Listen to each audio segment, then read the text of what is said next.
this Wednesday, the 28th of June episode of the MLB Gambling Podcast on the Sports Gambling Podcast Network is brought to you by Birddogs Shorts. Dominate summer with an amazing pair of shorts and a free Yeti style tumbler when you order over at birddogs.com/pool. That's birddogs.com/pool. Welcome everybody to the MLB Gambling Podcast on the Sports Gambling Podcast Network. My name is Malcolm Bamford, coming to you from Newcastle upon Tyne in the northeast of England. And today is Tuesday, June the 27th. And we are here with a full slate of games for Wednesday, June the 28th. Three-man concern tonight. Firstly, hats off. Tip my cap to the man who single-handedly, brackets, kind of with the help of Ian Happ, filled up my beer bath 3 times on Sunday afternoon. It's Mr. Scott Reichel. Scott, how are you doing? Yeah, doing pretty well. Unfortunately, I only took him to homer once and not twice, so it is what it is. I left some money on the table, but overall, happy to help you on your trip. Definitely a fun weekend. Hopefully you enjoyed the game, but overall, looking forward to going through Wednesday's games. Yeah, it was the gambler's fallacy because I was absolutely delighted when he hit that first one.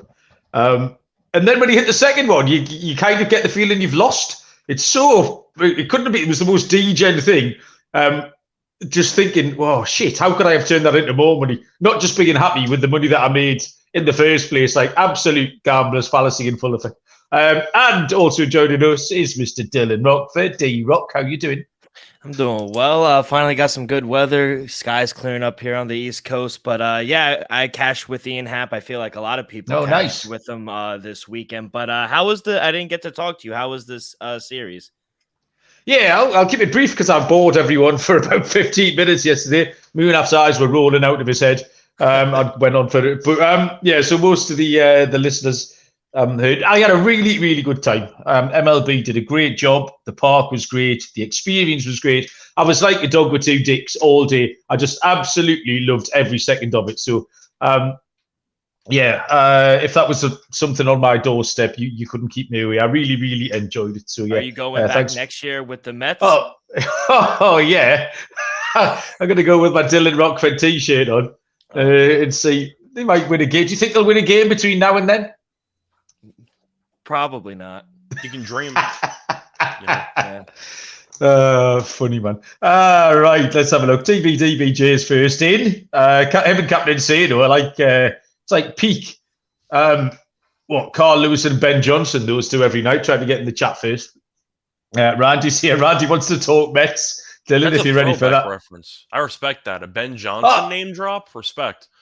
What you're forgetting about, Scott, is that I'm a generation older than both you and Dylan and everyone else on this. I understood the reference. I just was not expecting that to be okay. All right. That's just how my brain works. So the most recent thing I can remember is 1986. So yeah, that's all I've got. Yeah, Ben Johnson. Who checks in there. Canadian. Yeah, he was, and off his eyes on drugs, which is excellent. What a solid start to the show. We're back on the drugs again. Drugs have been featuring quite heavily recently. We've got a really weird card tonight because we've got 15 games. We've only got 8 or 9 now with lines. We just picked up lines on the Cubs game about 30 seconds before we came on. We've got 3 or 4 TBD pitchers that we can have a guess at. We've got 2 or 3 TBD pitchers that we've got absolutely no idea about. And I know there's some weird stuff. Mike Soroka's kicking around, so the Braves' rotation's in a state of flux. I think the same with Shane McClanahan. There was a Cleveland pitcher coming back, maybe. So there's quite a few rotations with stuff going on as well. So all in all, it makes for a little bit of a unsatisfactory gambling aspect from us, kind of 24, 25 hours out from the start of these games. But we've got plenty of stats to go on and plenty of things that we can get our teeth into. We'll crack on once I've told you about our headline sponsor, our Birddogs Shorts, which you should now know all about. Really great product. The anti-stink sweat wicking fabric is a high point. But yeah, Birddogs give you those stretch khaki shorts that are designed to fit slimmer through the thigh, give you a truly sculpted look, just a thing for the summer and the hot weather Dylan was talking about as well. They'll fit way better than regular shorts, made of stiff restricting cotton. What you need to do is go to birddogs.com/pool and enter the promo code POOL, POOL, and you'll get a free Yeti-style tumbler with your order. That's birddogs.com/pool for a free Yeti-style tumbler. So you won't want to take your bird dogs off. We promise you. First game tomorrow is, we've got a little bit of baseball, not much, just enough to keep me going though. It is one of these off-the-board games. It's 12:20 Eastern with the Minnesota Twins at the Atlanta Braves. We have Kenta Maeda for the Twins and TBD for Atlanta. And I am seeing Mike Soroka. I can't remember if he was officially listed earlier on and he's gone, or I've just projected him all day. But I think Soroka's going to go. With the absence of that, we've got no lines on this, but I can't remember who's taking this game. Is this you, Dylan, or Scott? Who's leading off here? It's supposed to be me. Go on then. What can you tell us about this, Scott? Anything or not much? So we're going to assume Soroka's going to get the start? I believe so, yes. And then I'm taking the over because I don't want to deal with Soroka after his first outing there, or I'd say time in the majors this year. He was not very good, but I don't want to back Maeda either. Maeda has not been good. Overall this season, 6.86 ERA. He did spend some time on the IL. Having said that, he was good last time out as he ended up giving up 0 runs in 5 innings, but that's the only start he's made in about 2 months. So I'm not sold on him, but I guess he was able to shut down Detroit. Congratulations. He did something that Heaney couldn't do yesterday. But for the sake of this overall game, I'm going to take the over. We know the Braves offensively are probably the either best offense in the league or second best, if you want to argue with Texas. But the point is, Maeda I'm not a fan of. And if you want to talk about Soroka, he was a complete mess before he got demoted again. I'll take the over. I have a hard time taking Minnesota on the money line in general because they're really bad on the road. And I do think that Atlanta, even when they don't pitch well, they still find ways to score 8-9 runs anytime you need them to. Give me the over, though. I think you'll see a lot of runs. Maybe Atlanta team total over if you want to take an approach there. But I personally have to go with the over, assuming Soroka gets the start. Okay, like it, Scott. Strong start. Dylan, did you have any Rockford lines on this one, or were you waiting out the Atlanta pitcher? Yeah, I was waiting out the pitcher, but if Soroka does go, I agree with the team total. We do have winds blowing out as well. I just can't trust either pitcher. You know, Soroka, his hard hit rate contact is extremely high, and his 2 starts were against Oakland and Arizona. So I just have a tough time just seeing him have a good game, and Kenta Maeda, I can't back him either. So I agree with Scott. I do think we see a lot of runs in this game. If you just want to narrow it down and take Atlanta team total, I totally agree on that as well. I called a bit of an audible in myself about 20 minutes before we started recording. Handicapped these games 5 or 6 hours ago. Came down on the side of the over, like both of you. Looked at Soroka's stats, wasn't really having it. Kenta Maeda's got a really weird game log. It's all over the place. Like, you can't make head nor tail of it. And then it was something just nagging away at the back of my head. So I had another look at Soroka like half an hour ago. And he did come up and have those 2 weird, poor starts, frankly. So Atlanta sent him back down again. And since they sent him down, he's been absolutely outstanding. He's been lights out in AAA. He's had 3 consecutive quality starts, 18 strikeouts, and a 1.42 ERA. So you don't need much encouragement to want to take Atlanta. But I think Soroka can go okay here. So I'll put a line through the over. And I've got Atlanta written down. Depending on the prices, I'm happy to take them on the run line. They win. I mean, they've won 18 of 21 now. They score loads of runs. But I've got a little bit more faith in Soroka, having seen that he's gone back to AAA, addressed some issues, and I think he could possibly come out firing tomorrow, and we might see the Mike Soroka of old. That would be my hope. So yeah, I'll take Atlanta in some form, depending on the prices tomorrow. 4:10 Eastern, first pitch. The Washington Nationals at the Seattle Mariners. We have 2 lefties going here. Patrick Corbin for Washington and Logan Gilbert for Seattle. We do have lines on this one. Plus 210 Washington, minus 250 on Seattle with a line of 8.5. So Patrick Corbin has kind of dropped off a little bit. He's currently on one of the lower parts of his curve where he started the season before he recovered quite well. 4-9, 5.32. And again, if you look at his game log or where he's going wrong, what's happening to him, he's just giving everything up. It's the problem. Walks, home runs, hits, you name it. that Corbin is doing it. 6.34 road ERA.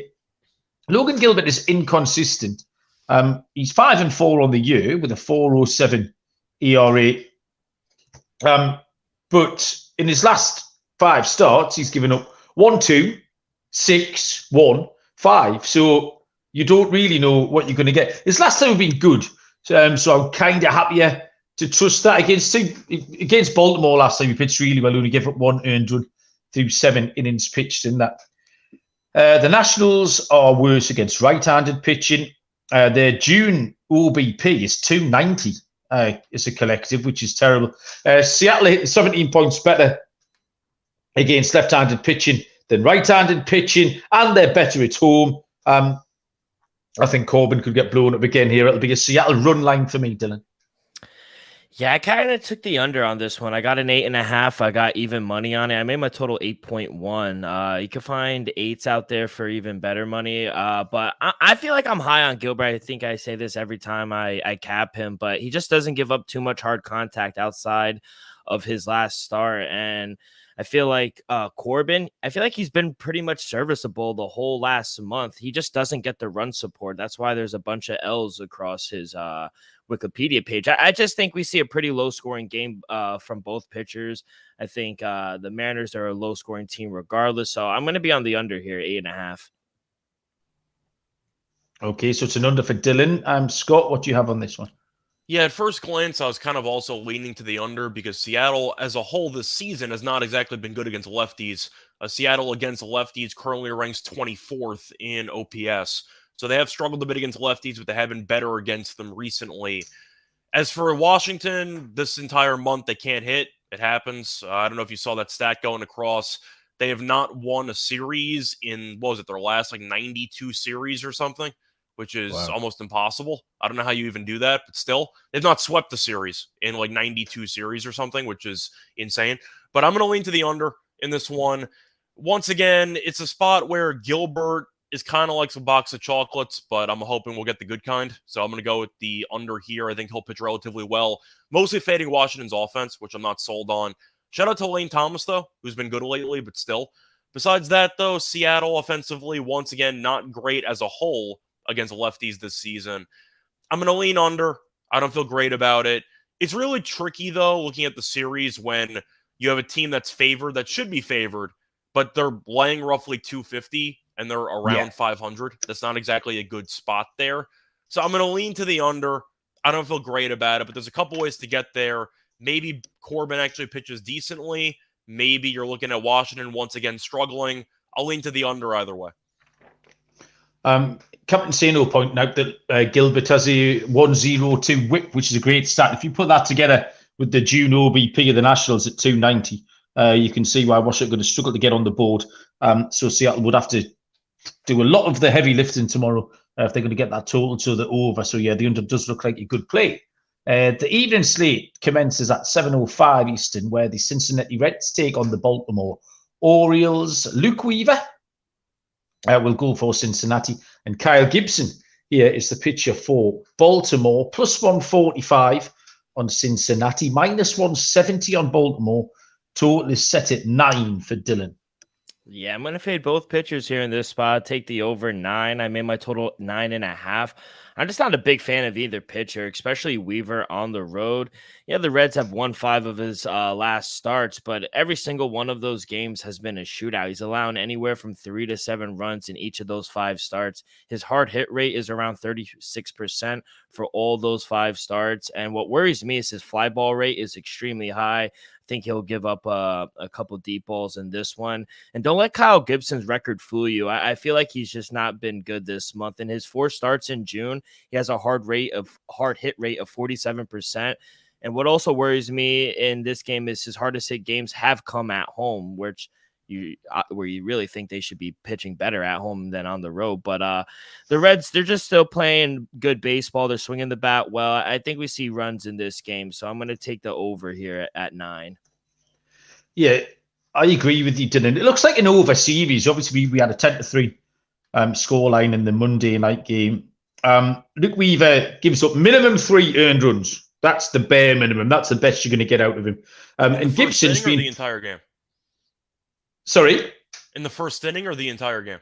Well, yeah. I mean, he's going to get there eventually. That's the point. Like, you could do it pretty quick. But he's certainly going to get there sooner rather than later. And Gibson's been part of my old man fade, which I think's been absolutely spot on. Baltimore have won 3 straight, going okay. Austin Hayes in great form. If you're looking for a batter prop, he's hitting over 400 in his last 12 starts. But yeah, we saw an over last night. This looks like another one for all the reasons Dylan just gave out. So I'll side with him. I'll take the over 9 is the line now. So, Scott? Yeah, I'm on the over as well. I had the over as my YouTube play yesterday at 9.5. Cincinnati's a blind over team. When they hit well, they go over. When they don't hit well, they can't pitch. So that's kind of the constant there. Either way, the point is you find a lot of runs. Baltimore scored 10 runs yesterday and only had 2 extra base hits in the entire game with no home runs, which is extremely impressive. So that tells you that Cincinnati gave up a bunch of walks and singles to basically everybody. But I'm going to go with the over in this game. Weaver is one of my favorite pitchers in the league because I blindly bet overs when he pitches, and he's bad every time. So I'm going to keep going with it. I think Baltimore's going to win this game. Cincinnati has been solid, but the issue is recently they have lost 3 straight. The bullpen's in shambles. They don't get any time off because no starters go length. And I think Weaver, once again, might have to wear it a little bit if he ends up having to go 5 innings, giving up 10 hits. I don't mind Baltimore team total over. First 5 team total over. Cincinnati might get their fair share of good swings in against Gibson as well.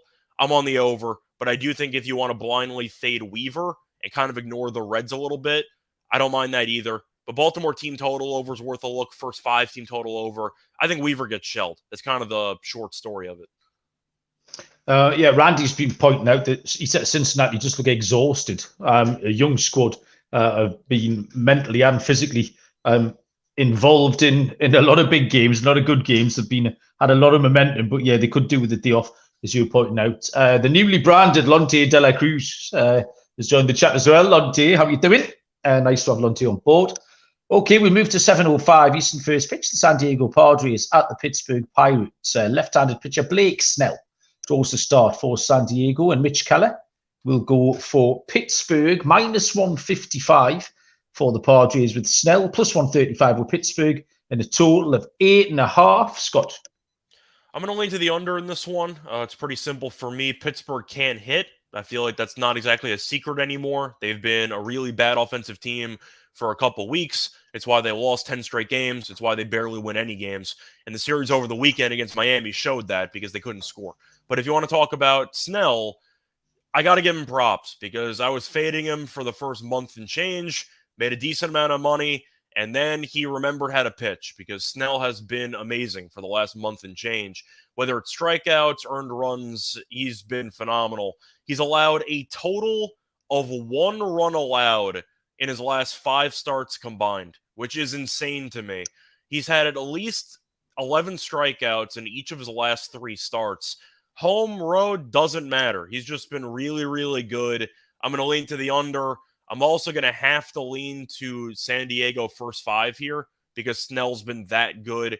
Keller was decent last time out against Miami, but I do think, once again, Keller has struggled a bit more over the last month and change.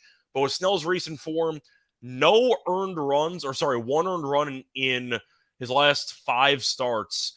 I can't go against that. I got to take the Padres first 5 run line. He's been so good. Dylan? Yeah, another under for me. I got 8.5. I actually made my total 7.1. I wish I grabbed the 9 when lines dropped, but 8.5 is all right. Surprisingly enough, it was at 9. It opened up at 9. Really? It opened up at 9 and it was there. It was like WNBA lines for a minute. It just opened and then you couldn't see it anymore. So grabbed an 8, but yeah, I mean, like Scott said, he's been terrific. Blake Snell this past month. He's only allowed 1 run in the month of June. He's put together 4 really solid starts. I think he's gonna have another good game tomorrow against the Pirates team, who they're really struggling to score some runs. So give me the under 8.5.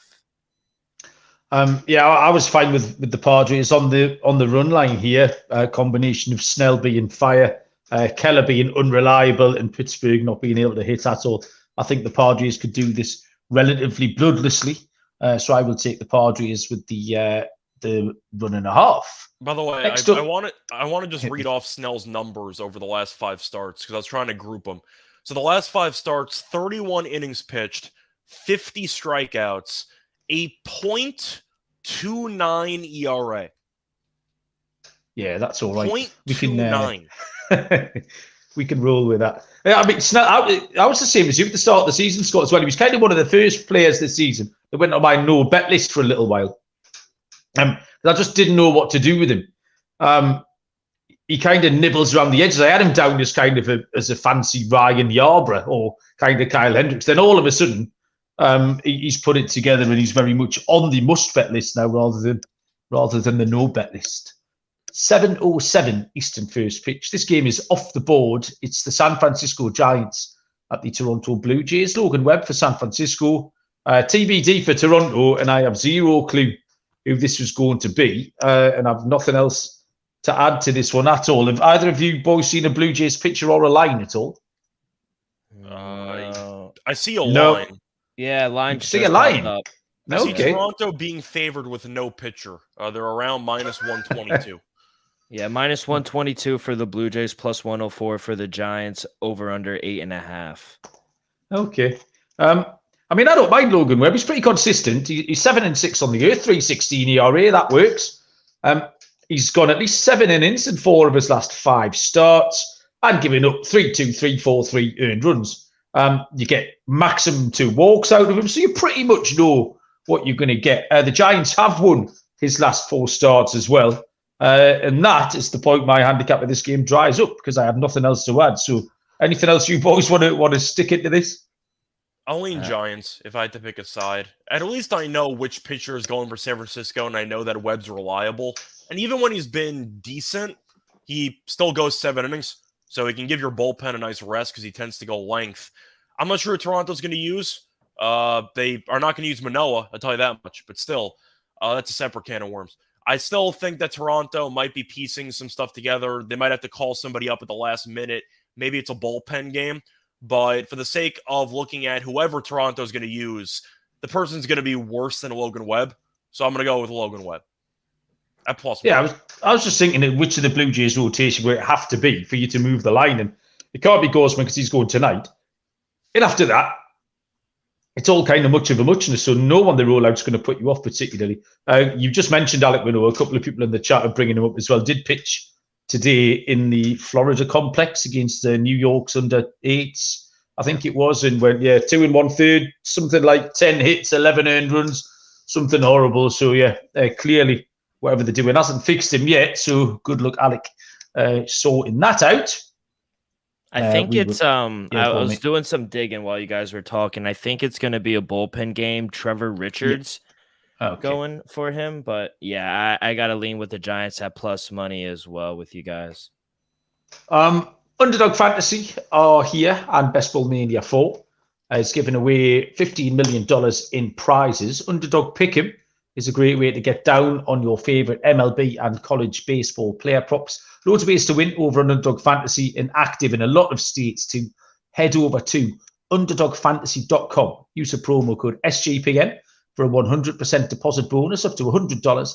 That's underdogfantasy.com, promo code SGPN. Okay, next year's a little bit of daylight for everyone. It's a 7:10 Eastern first pitch between the Milwaukee Brewers and the New York Mets. Left-handed pitcher Wade Miley goes for the Brewers. Dylan's shaking his head vigorously. It looks like he might fall off already. Kodai Senga will go for the Mets, who are a -140 favourite. No thanks. +120 on the Brewers, and 9 is the total. Scott, are you filling the Mets in tomorrow? How do you feel about this? I'm not going to lay with the Mets, no offense. I do think, though, that Senga's the better pitcher in this matchup, but that doesn't matter because Buck can't use the bullpen. So it's really just a matter of finding out if you want to maybe take Senga first 5. Maybe you hope that they can hold on. But at the end of the day, when he's barely going to use Robertson, he's barely going to use half his relievers, he's going to bring in the bad relievers instead because he can. I'm sure Dylan has a lot to say about Showalter with his decision-making. Maybe he doesn't want to. But the point is, I don't trust anything the Mets do, and I feel like everyone's on the same page here. So I'm going to lean to Miley and the Brewers here at plus money. It's more just on principle. Like, I understand that you can make an argument that Senga's better and the Mets have more talent on paper. At some point, talent goes out the window because your team just can't win games. So I'm going to go with the Brewers. I think they'll find a way to get it done. I'll lean to the under, though. I think you're going to see an ugly game. But unless the Ghost Fork goes in 9 innings, I think Buck finds a way to blow this game again. I'll go with the under, and I'll lean to Milwaukee. Hey, Dylan, what would you like to tell us about the New York Mets tonight, mate? Oh, man. Was I too harsh, or was I just right? No, you were correct on everything you said. They need to fire him. They should have fired him already, in my opinion. But, yeah, I don't know. The line's opened up minus 130. I just don't understand how money's coming in on the Mets. How are they a minus 145 favorite? They lost 18 of 21 games. They're not backable at any price. You could give me a plus 150 and I still won't back the Mets. Just take their Mets team total under. Hopefully you can get a 4.5 or 4. Take that under. The Mets have a combined 7 runs altogether in the 4 games they played against the Braves this season. In 2 of those games, they laid goose eggs. Fade this team. Buck does anything in his power to cost us the game. We can't even play competent baseball. Brett Beatty can't make a play. He puts in the wrong guys, and then he comes out after the game and says, "Hey, I was thinking about next game. I'm proud of him." Proud? I'm done. There you go, Malcolm. By the way, since it's 8.5 for a total, you actually might be able to get the Mets team total under 4.5 at even or plus money. Yeah, I like that. So. I mean, one of the things we said on last night's show was that the Mets had lost 12 games when they'd scored 6 or more runs, but they seem to have a whole different variety of ways of losing games. They can do something different every night, whatever you want them to do. So last night they kept the Brewers down to 2 a 2-run homer, 1 scoring shot, and then still couldn't manage to get it done because they only scored 1. So if they score 6, they'll lose it. But when they needed to score 3, they couldn't do that again last night.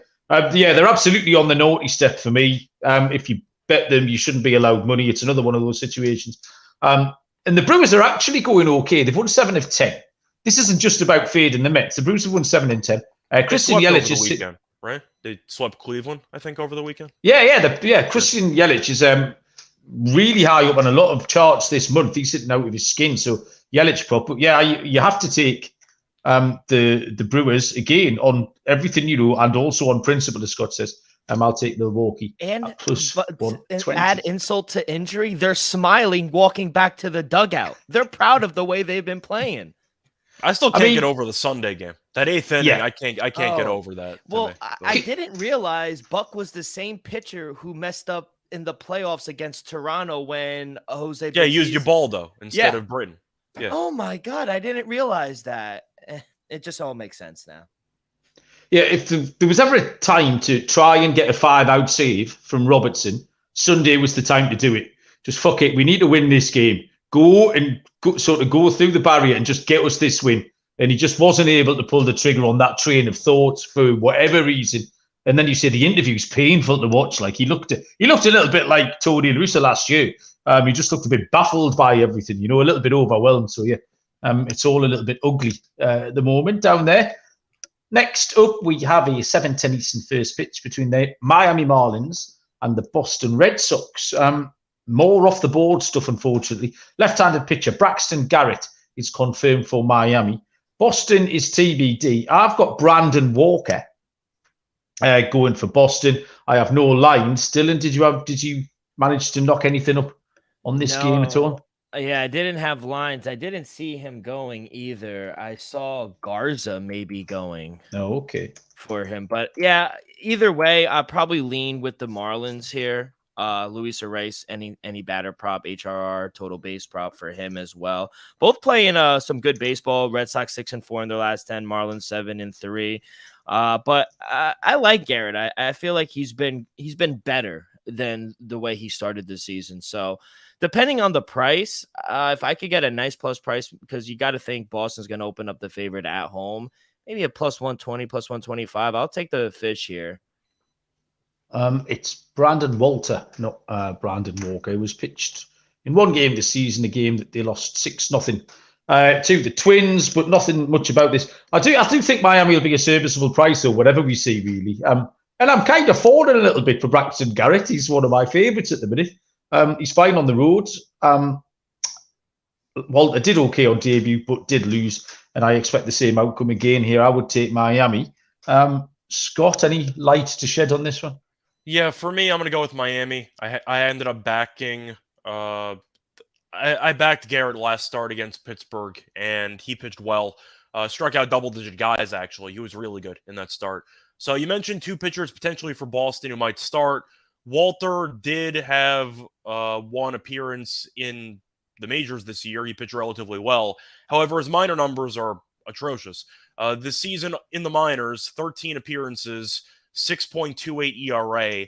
You also mentioned Garza, but he's potentially an opener because he's appeared in 13 games, but he's only pitched 14 innings. So you might have some type of combination there, or maybe Garza's an opener for Walter. Either way, the point is that I think that you're looking at Miami having the much better starting pitcher because Garrett I like. So I'll go with Miami first five, maybe full game. Boston offensively, I know how good they can be. However, they were in good form about a week or two ago. Then at the end of that Minnesota series, they kind of started struggling. And they even lost a road series to the White Sox. They've lost 4 of 5, so I'm not exactly sold on the recent form. And the offense hasn't exactly been great. They've scored less than 5 runs in each of their last 5 games. So I do think that you're going to see Miami open up a lead here. I'll take the Marlins at what should be plus money. Yeah, if that is plus money, I will absolutely be getting involved in that one. 7:45 Eastern first pitch is the Houston Astros at the St. Louis Cardinals. Christian Javier confirmed for the Astros. TBD for St. Louis, I reckon it's Miles Mikolas. If you boys have seen any different. But no lines, unfortunately, for this one. Christian Javier has been outstanding, 7-1 on the year with a 3.25 ERA. Did have a little bump in the road last time out against the Mets. Pitched 2 1/3, gave up 4 earned runs, but 5 walks in that game. And on his road start before that at Cleveland, gave up 7 hits and 3 walks and 4 earned runs. So that's the road starts have been a cause for concern. Miles Mikolas, again, just been out on him for the last 6 or so weeks. 1-4 in his last 5 starts with a 4.22 ERA. He's 4.97 at home. St. Louis have lost his last 4 starts as well. Now, St. Louis still score plenty runs. And I think here either or both pitchers could give up a few runs. So without seeing a line, I would take it over. I don't think the line will be very high with the presence of Javier and Mikolas. Maybe 8.5. But I'd happily be taking the over if I see that line starting with an 8 something. Dylan, what total did you make this? So there are lines out on FanDuel. Cardinals minus 120 plus 102 for the Astros. Over-unders at 9. Okay. I'll take over 9 and get my money back with a push is what's going to happen here. Yeah, I actually like the Astros here. I made them a minus 120 favorite. I just feel like the Cardinals shouldn't be favored against the Astros no matter who's on the mound. Miles Mikolas, I think he will be going. That's who's listed. He's lost 4 straight starts. His hard hit rate continues to go up in every start. He's just not someone I really want to back at this point of the year. And Christian Javier, he's only had 1 bad start on the road. It was against the Guardians. But outside of that, he's been really solid on the road, and his hard rate is extremely low. So I just think the Astros are a much better team. I'll take the plus 102. Short puppy, but give me the Astros here. Having seen those lines, I would put up the Astros as well. Absolutely. Mikolas was kind of an auto fade for me anyway. So looking at that line for Houston, completely agreed. Scott, team right? Yeah, Houston's fallen off a cliff because of Alvarez's injury, but I've mentioned this time and time again. Feels like every time all 3 of us are on the show, I got to repeat the same speech. Why are the Cardinals favored in these games? They're minus 120. They're a bad baseball team. That's the same thing about the Mets. Yeah, I guess that's fair. But, yeah. I mean, you make an argument, at least the NL Central, the Brewers might not be that good. I know Houston's been struggling, but they have probably the better starting pitcher on the mound. Cardinals, is it going to be their second game back from London? But once again, they're not a great baseball team in general. The bullpen's not good either. I'll lean to Houston. I feel like at plus money, I kind of have to. But for the sake of this game, I've made so much money fading the Cardinals this year. I can afford to be wrong if I do it again. I'll take the Astros here. This is the second game back, but I do think that little hangover, that little travel hangover, might last more than one day. Anyone watching the stream wondering why I appear to be having some sort of fit? I was taking my socks off, is what I was doing, because it's suddenly become unbearably hot in here, and I was in grave danger of overheating. So that's what that was. I will launch them across the room. 8:05 Eastern, first pitch is the Detroit Tigers at the Texas Rangers.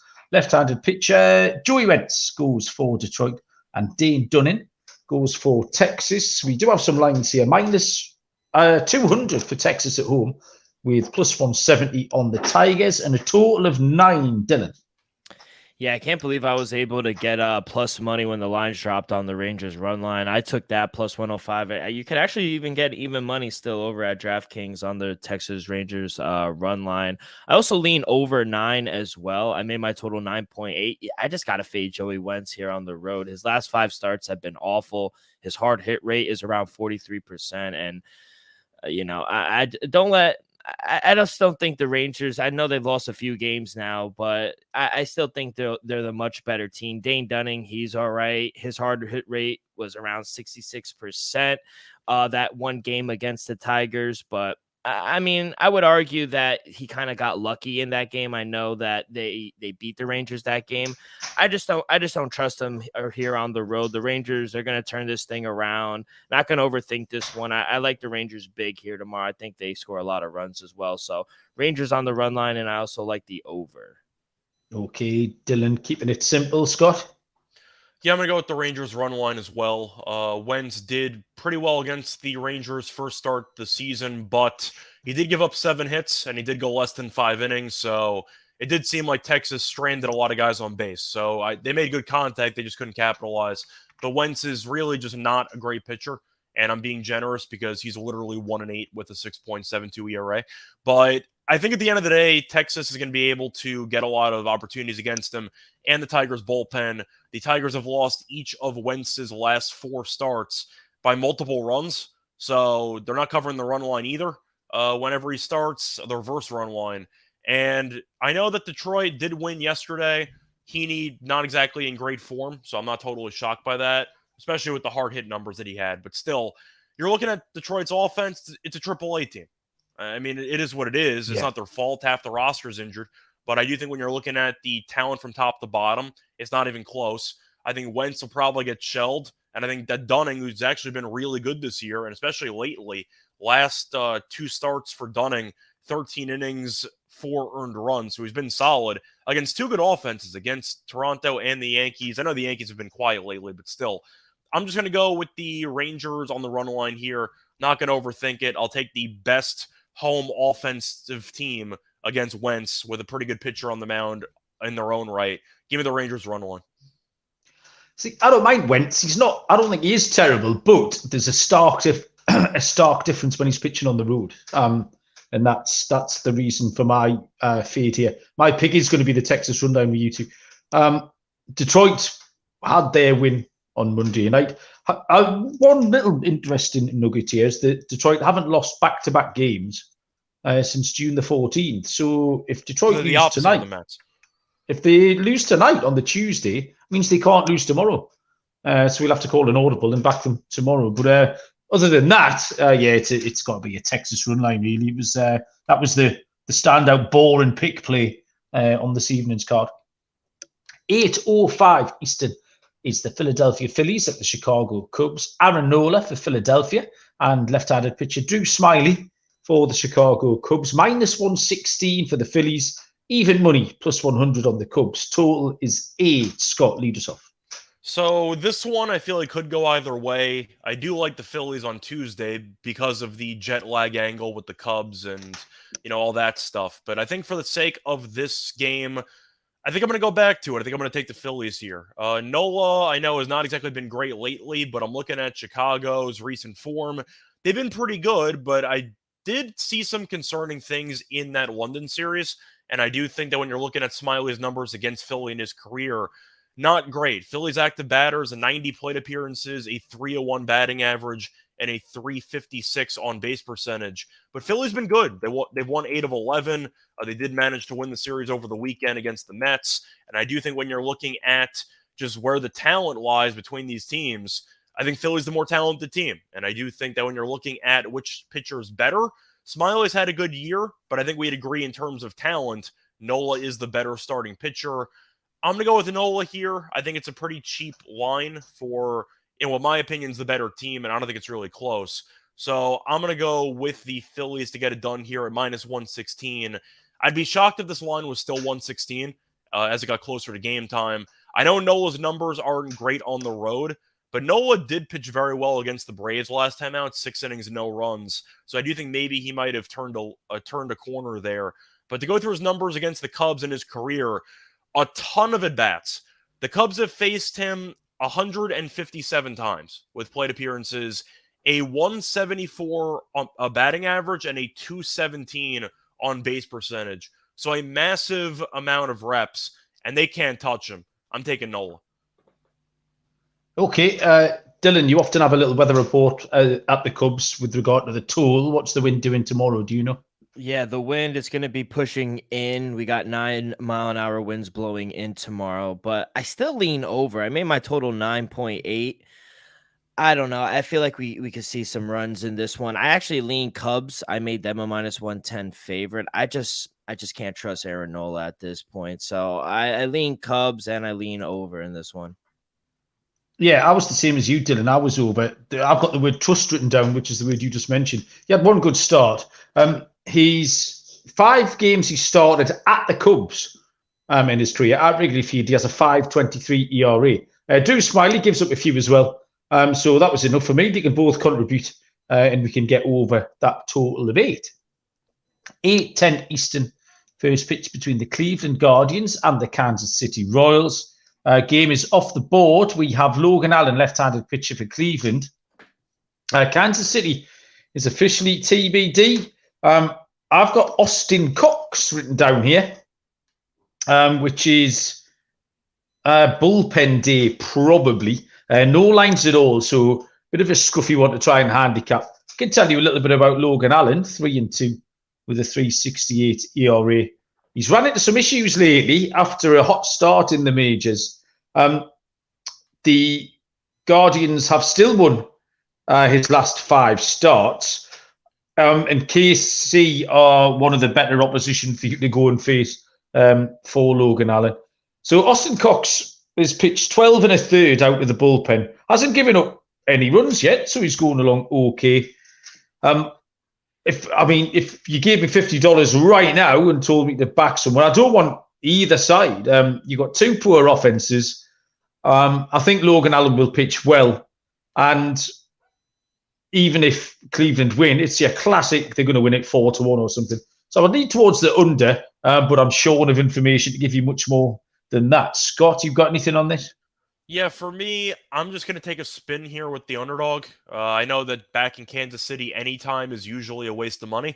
But for the sake of the actual spot here, I wish I had a line on it. I'm assuming Cleveland's going to be a pretty decent favorite with Allen pitching, but Allen has run into trouble. Now, last start he was pretty decent as he gave up no runs against Oakland. The problem was he threw 89 pitches in 4 innings, and he only went 4 innings. So he didn't go any length. Gave up 5 earned in 3 innings against the Padres, 6 innings, 5 runs against the Astros. So he's not exactly been great lately, but I think it's just a spot where I think Cleveland's a bit overvalued. This team we know can't score no matter who they're against. Cleveland got swept. They didn't get swept, sorry. They lost 2 out of 3 against the Brewers over the weekend. But I do think when you're looking at a spot here to maybe take a spin with the underdog here, I don't know. I just feel like some alarm bells are going off for me where Cleveland might be too big of a favorite. I'm going to lean to Kansas City. Why not? I'll take a spin. Okay, Scott's gone for the big dog. Dylan? I kind of agree with you, Mal. I think it will be a lower scoring game, the typical 4-1, 4-2 type game. But I see Jose Cuas, C-U-A-S. Okay, yeah. He's going to be probably a bullpen game. He'll probably start an inning or 2. But yeah, I really can't trust the bullpen of the Kansas City Royals either way. But I actually like Jose Ramirez and his total base prop, his HRR. I think he's been smashing lately. So anything J-Ram, I like him. So I don't really want to touch either side, to be honest, because I really feel like No, I just feel like the Guardians are going to be a much bigger favorite than I anticipate, and I don't want to back them. Yeah, I was going to say, I think we all agree on the under, but the argument is since there's going to be a decent favorite and you're not expecting many runs, there's probably value on the underdog because you're not expecting the favorite to do much anyway. Mm-hmm. All right. QS opened the game at Tampa Bay last Thursday. Went 4 batters, gave up 2 earned runs. It was not in good. the game. Kansas City did win though, Scott. So you'd have picked a winner that night. They beat Tampa Bay 6-5 on that occasion. So he kept them live. Next is an 8:40 first pitch between the LA Dodgers and the Colorado Rockies. We have Kyle Freeland going for Colorado and another TBD off the board pitcher, and I have absolutely nothing on the Dodgers pitcher at all. Dylan, we'll throw this across to you. Have you got any information? A bit of a frustrating card, this, for TBD pitchers and OTB games. Yeah, kind of frustrating, but both teams not really going well. 5-5 for the Dodgers, last 10, 2-8 for the Rockies. I'm not a fan of Kyle Freeland, even at home. He's given up a lot of hard contact. I think it might be Michael Grove going for the Dodgers, but he's a little better. He still has a lot of hard hit rate as well. 2 teams I really don't trust. In Coors, I think we're going to see some runs tomorrow. So probably be on the over. If we could get like an 11 and a half, I'd probably be on the over, but I don't want to back either side. Dodgers probably going to open up a -160, -165 favorite if I had to guess, but I need a much bigger plus price to take the Rockies. So I'll probably look towards the over here. Scott, we were happy enough to take the over 12 for the Tuesday night game with Kershaw and Seaboard. So what about the big number here for this one? I have no idea for this game. I mean, it's really difficult to pick because Freeland has been hit or miss. His numbers against the Dodgers in his career, though, are actually not that bad. And if you want to just talk about an example of that, Mookie Betts is only 6 for 29 against him lifetime. So he has had some success pitching against the top of the order. But you're looking at who could potentially start for the Dodgers. If it is Grove, I don't think Grove's that good. The problem is the Rockies, on paper, no matter how you look at them, this offense stinks.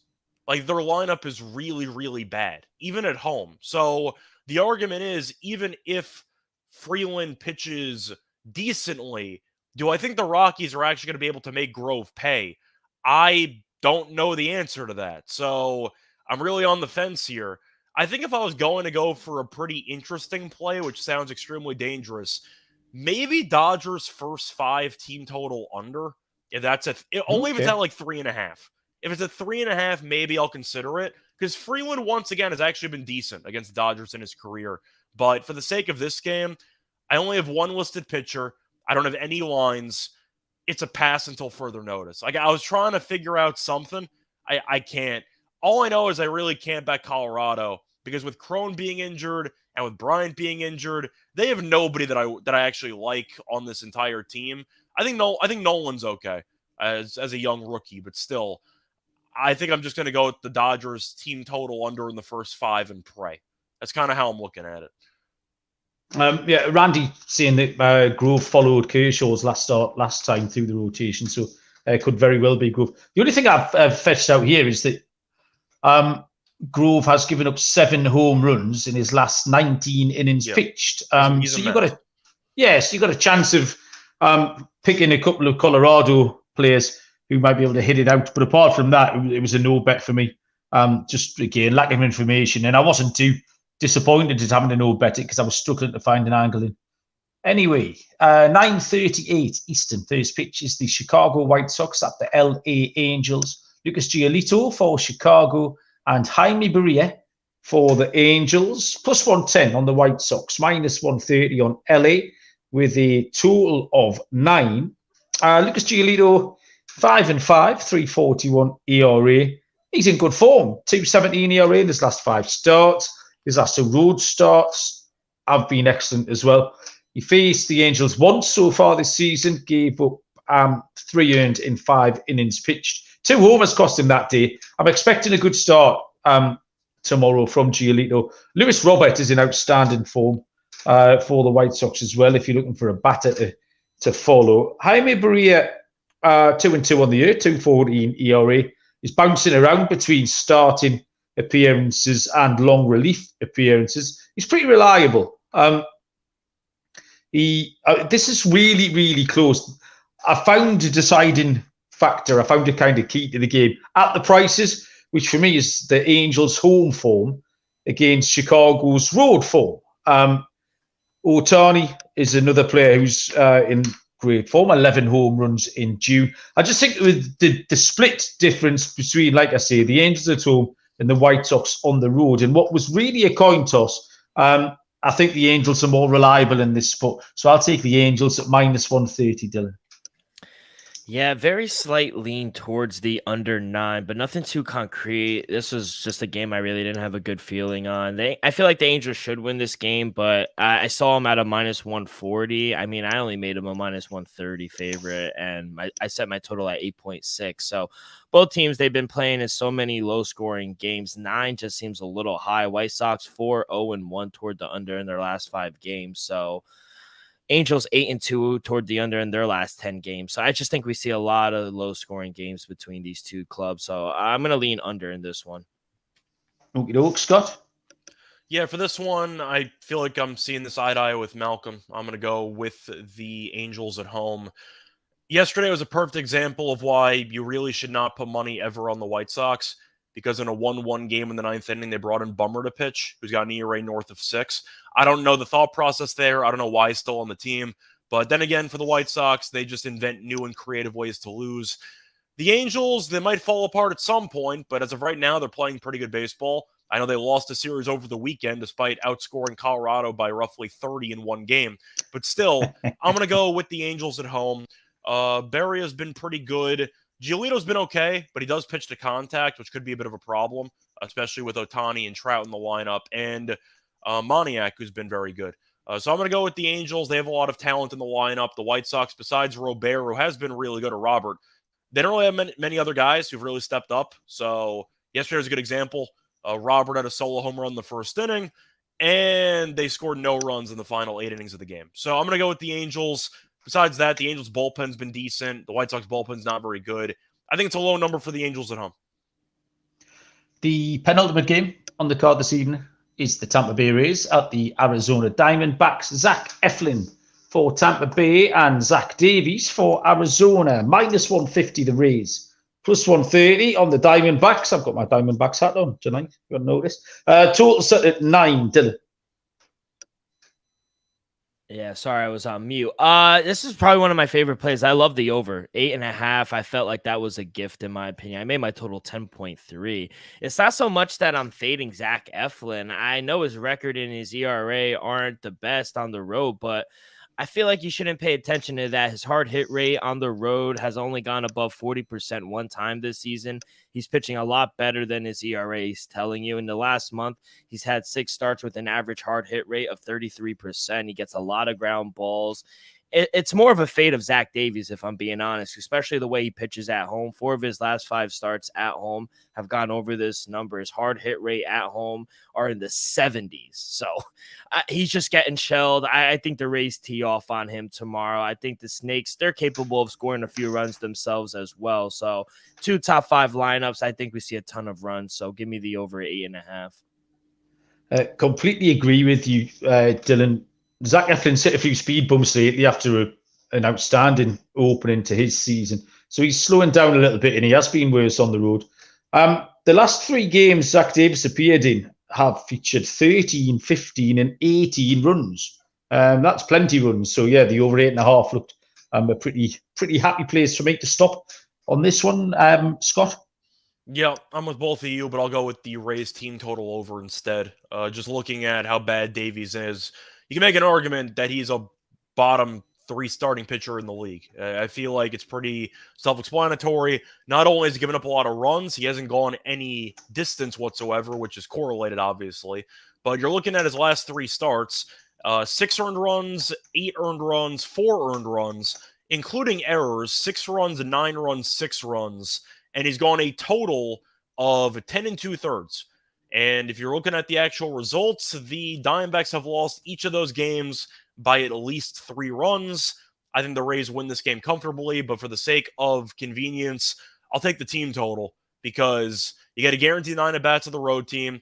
Tampa, it's a lot of home runs. Davies has a hard time really of just doing anything right.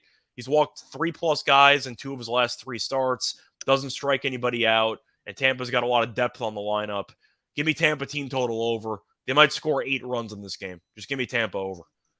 Okay, love it. Final game here is the New York Yankees at the Oakland Athletics. Domingo Germán for New York and left-handed pitcher. I nearly said Freddie Sears. Freddie Sears used to play for Crystal Palace about 9 years ago in the Premier League. JP Sears, left-handed pitcher for Oakland, who are plus 135 at home, minus 155 for the Yankees with Germán, and a total of 8. Scott finishes off with a good winner. So the Yankees have been playing better lately. They won a series over the weekend against Texas. They still can't score, but they found a way to win a couple games. The problem is Germán's last 2 starts have been worse than Zach Davies. He's been really, really bad. He was having a good run for 2 straight starts. Then the last 2, 5 1/3, 15 hits allowed, 17 runs allowed, 15 earned. And Sears, on the other hand, has actually been good at home. He's been pretty good lately. He's given up less than 3 earned in, I see 4 of the last 5. I was trying to see if it went deeper than that. He's given up less than 3 earned in actually 4 of the last 5. So I think my play here is actually going to be the Athletics team total over, or maybe even considering the Athletics first 5. Sears has been pretty good, but for the most part, Germán, I mean, if you're going to give up 15 earned, 17 runs in your last 2 starts, I'm not laying 155 with you. It's just not going to happen. So give me Oakland first 5 here, potentially a team total over, which should be very low, but I can't back Germán. He's been a gas can. Yeah, that's fair enough. Got no arguments with that. Dylan? Yeah, I'm on the first 5 under. Surprisingly enough, like Scott said, Yankees were able to take 2 of 3 from the Rangers over the weekend. In this spot on the road against JP Sears, he's been going all right. I feel like he's better at home, obviously. He's faced this Yankees lineup, much different, obviously, without Judge in there. But I think at home, Sears can have success. Most of his hard hit rate at home has been below 40%. Of that mark that we're looking for. So I feel like they could go. I just worry about Domingo Germán. I agree with Scott. He's not that good in his recent form. So give me first 5 under. I think both teams struggle coming out of the gate. I've got a real issue with handicapping Oakland games and then not picking them to either win or win on the first 5. I don't know what it is. You might have been able to hear me in the background flicking through my little notebook to try and find a day when I didn't end up picking them. Because for the Monday night game, I was laughing about this last night, Oakland first 5. The pick I've got to tonight is Oakland first 5. Thankfully, I've got a bit of affirmation off Scott, which is trying to convince me that I'm not going mad. But every page I turn back, I've either got Oakland outright or Oakland first 5 written down. So it's probably not been a profitable thing. But I'm out on Germán, especially on the road. And I'm kind of in on Sears. So I've got Oakland first 5. I'm not doing it on purpose. Call it as you see it. So, yeah, that will be my play again tomorrow. And that, ladies and gentlemen, boys and girls, has all 15 games handicapped. And Dylan, do you feel like leading us off with your lock and dog? Yeah, I'll lead it off this episode. We'll go right back to the game we were just talking about, Rays and Diamondbacks. I like the over 8.5. It might go up to 9. I still like it. I set my total at 10.2. It's not that, like I said, it's not like I'm fading Zach Eflin. I'm fading Zach Davies, which I think Scott's correct. He might not even be at bottom 5. He might be bottom 2 pitcher in the league, to be honest. So just going to fade him. I think the D-backs, I think the Rays tee off on him. And for my dog, let me ask Mal permission. Can I take the can I take Astros plus 102? Is that too small? Dylan, if that's what you want to do, you can do it, mate. I'm not going to judge you, but you can do it. You know. Yeah, I know you're going to judge me. I already knew that. Let's not do that because I don't want to be judged. I'll take the Marlins because I do think Yeah. Now you just gave him to peer pressure, so now we think less of what you're going to pick. Yeah. All right. Give me the Astros. I just think you can't have the Cardinals as a favorite. I think the Astros much better pitcher, much better lineup. I think they smoke the Cardinals. I can't back Miles Mikolas here. So gonna take Christian Javier and the Astros small dog. Take him on the run line, Dill. Yeah, reverse on line, -1.5. Whatever. There you go. Sorted. Scott, what do you have? All right. So for this one, I'm going to, for my lock, go with the Rays team total over at about 4.5. Not going to overthink this one. You have a bottom 2 pitcher in the league. I mentioned Davies' numbers. Arizona might get killed. They might not because F1 hasn't been great either. But I know for a fact that Davies probably shouldn't be in the majors at this point. So I'm going to go with the Rays team total over. You're going to give me one of the better offenses in the league against one of the worst pitchers in the league with a guaranteed 9 at-bats. Give me the team total over 4.5. I think that line's insane. I think it'll probably go up. So I'll take that as my lock. For my dog, I'm going to go with a run line, but I want to make sure that it is actually plus money before I give it out. I currently see plus 110. So I'm going to go with plus 110 on the Padres, -1.5. Nice. Simply put, Pittsburgh, really, really bad team. If you take out the first couple weeks, maybe the first month of the season, they've been one of the worst teams in the league. Big reason they can't hit. And Blake Snell, last 5 starts, once again, a .29 ERA. And I want to read off Keller's numbers against the Padres, or I should say the Padres batters' numbers against Keller. San Diego's actually been really good against Keller in their career. So to go through the actual numbers here, San Diego has had a decent amount of plate appearances, roughly 58, a .377 batting average, and a .431 on base percentage. Keller's been hit or miss recently, but Snell's been, I don't even know, the reincarnation of Nolan Ryan with 11 strikeouts in every game. So I'm going to go with the Padres run line here. I know this team still isn't great. They've been better lately, but it's mostly backing Snell because I kind of have to. Give me the Padres run line of plus 110. Well, I'll follow that up with that pick was my luck, the Padres run line. I had two run lines, which I was just looking up those prices, Scott, as you were talking. I had the Padres run line at plus 110. And Texas was the other one that we all liked earlier on. Texas run line is plus 101. So 2 plus money locks, although Padres were the official one. And for my dog, I just have to keep fading the Mets. I might even, Dylan, be single-handedly trying to save your season if I can if I can jinx the Brewers by picking them. The Mets might be able to get on a little run. But otherwise, you just can't do anything else. And it's not just a fade of the Mets. The Brewers have been playing well as the bat's been going okay and Wade Miley's been going okay. So plus 120 looks like a more than fair price for me. I think we're all done, folks. Thank you very much. Dylan, what's happening the rest of the evening? Anything you need to tell us about? No, not really. Just basically to summarize, the GM, Billy Epler, he came out and had a press conference today to address all the woes and shellacking that the Mets have had. So basically, just to summarize it, he's confident in this coaching staff. So they're just going to make some internal changes, but he believes in the coaching staff, believes in the players. So I guess the internal focus is on proving what's already here. Don't know how that's going to go, but we'll see. Okay, fair enough. Scott, what's happening? Nothing much. What's going on with you? No, overall, looking forward to the games tonight. Looking forward to the games tomorrow. It's going to be fun. Besides that, though, just a bunch of sports going on. WNBA, a couple picks, of course, for tonight's games. Then I'm sure I'll have an episode or two later on in the week. Besides that, tennis podcast. Going to have another one over the weekend. But, yeah, pretty much it. Just looking forward to the games. Yeah, it's nearly Wimbledon time, isn't it? It is. Wimbledon's in about a week. Eastbourne was on today. Have you been covering Eastbourne on the tennis podcast? I was. I actually had, cool. I'm trying to think of who. I had the under in the Sonego and Zhang match, and that got there. So the BBC has so little sport left because they've got no money, won't pay for anything. That they like the Eastbourne, this women's tennis tournament is one of the few things. So I watched a little bit of the ladies' tennis this afternoon in the sunshine. Are you not this fan? No, Scott, I don't want to upset you because you do the tennis show, but I don't think I've ever seen you wear white, so I'm not that offended by it. It's way down my list. But tennis it's sport for people that don't like sport. Do you not think it's a theatre crowd, isn't it? Clubbish, is that what you're trying to say? Yeah, it's a theatre crowd. Yeah. I mean, I like it because I think it's pretty simplistic to bet on. It's just one person against another person, so that's why I like it. But it's not for everybody. Let's put it that way. I'll watch it every time, but yeah, fair enough. Well, thanks everyone in the chat. Captain Encino appears to be upset about my dislike for the tennis as well. Sorry, Captain. We'll be back tomorrow.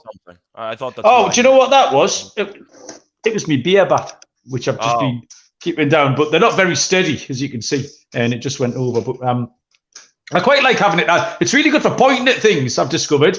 I can just say to the kids, get that for me, get that, and you can just point at stuff. I've becoming a bit of a menace with me beer bat lately. Thanks, everyone. We'll be back tomorrow. Good luck with your picks tonight. In the meantime, we'll see you down the road. Cheers.